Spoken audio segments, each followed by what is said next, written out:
শোনাচ্ছি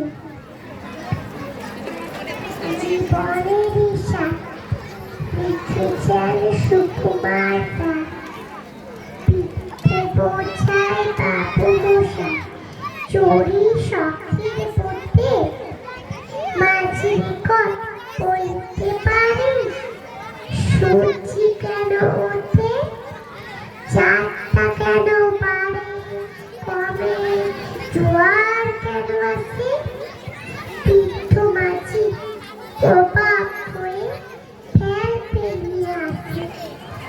বাবু বলে সারা চলো মনে খাটি, জ্ঞান বিনা তো জীবন আছে চারি আনাই মাটি। খানিক বাদে কহে বল তো দেখি ভেবে, নদীর ধারা কেমনে আসে পাহাড়তে নেমে, বল তো কেন লবণ পোড়া সাগর ভরা পানি, মাঝি সে কয় আরে মশাই কত কি আর জানি।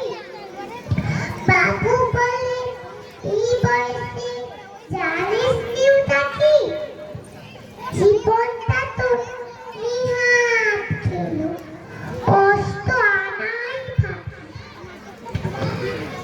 আবার ভেবে কহেন বাবু বল তোরে বুড়ো কেন এমন নীল লেখা যায় আকাশের ওই চূড়ো, বল তো দেখি সূর্য চাঁদে গ্রহণ লাগে কেন, বৃদ্ধ বলে আমায় কেন লজ্জা দিচ্ছে না হেন।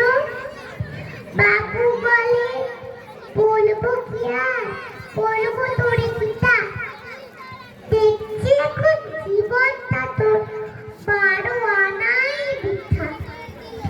খানিক বাদে ঝড় উঠেছে ঢেউ উঠেছে ফুলে, বাবু দেখে টোপো খানা ডুবলো বুঝি তুলে। মাঝির কর দেখি আপন ওরেও ভাই মাঝি, ডুবলো নাকি নৌকোয় বাস মরবো নাকি আজি। মাঝি শুধায় সাঁতার ছানো মাথার আরের বাপ, মূর্খ মাঝি বলে মশাই এখন কেন খাবি, বাঁচলে শেষে আমার কথা হিসেব করে